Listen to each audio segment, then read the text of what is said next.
నేను పుట్టి పెరిగిన వాతావరణం చెప్తా ఒకసారి మీకు. నేను పుట్టి పెరిగింది జైపూర్ అనే ఒక ఊర్లో. మా ఫాదర్ ఆంధ్ర నుంచి పట్టుకుని జైపూర్కి వెళ్ళి అక్కడ జాబ్ సంపాదించి పెళ్లి చేసుకొని మేము పుట్టాం. అక్కడ మా చిన్నతనంలో ఒక సినిమా రిలీజ్ అయితే ఆ సినిమా రిలీజ్ అయిన 6 నెలలకి మా ఊర్లో సినిమా రిలీజ్ అయ్యేది. అంటే మేము ఎంత బ్యాక్గ్రౌండ్ అంటే బ్యాక్డ్రాప్ అంటే మాది ఎంత వెనకబడిన ఊరో మీకు చెప్పడానికి ప్రయత్నం చేస్తున్నాం.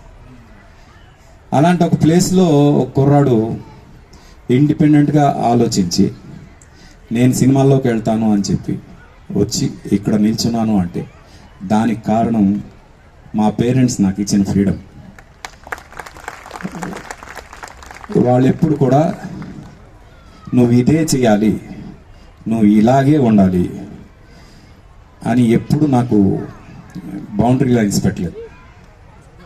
ఎప్పుడైతే వాళ్ళు నాకు ఆ బౌండరీ లైన్స్ పెట్టలేదో అప్పుడు నా థాట్ ప్రాసెస్ని ఎక్స్ప్లోర్ చేసే ప్రయత్నం చేసే దాంట్లో ఒక సింగర్గా స్టేజెస్ మీద పర్ఫామ్ చేస్తున్నప్పుడు ఆడియన్స్ తాలూ క్లాప్స్ వింటూ okay this is something gives me a Boost అనే ఫీలింగ్ వచ్చి అక్కడి నుంచి మెల్లగా ఇళయరాజా గారి మ్యూజిక్ వింటూ బాలు గారి వాయిస్ వింటూ మ్యూజిక్ని ఒక లైఫ్లో ఒక పార్ట్ చేసుకుని అలా మ్యూజిక్కే లైఫ్ అయిపోయి why can't I try my career in the industry అని ట్రై చేసి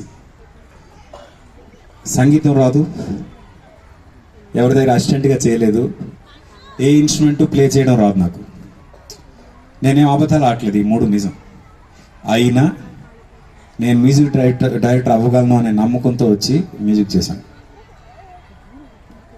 ఇది ఎలాగా అంటే మ్యూజిక్ డైరెక్షన్ చేయడం వేరు, సంగీతం రావడం వేరు, ఈ 2 డిఫరెంట్ ఫ్యాకల్టీస్ అని నాకు అర్థమైంది. ఆ మ్యూజిక్ డైరెక్షన్కి కావాల్సింది ఏంటి? జనం పల్స్ని అర్థం చేసుకోవడం, వాళ్ళకి ఏం కావాలో అది ఇవ్వగలగడం. నేను పాడగలను కాబట్టి జనం పల్స్ని అర్థం చేసుకుని కొత్తగా ఏం ఇవ్వగలనని ప్రయత్నం చేశా. And I got in to this field.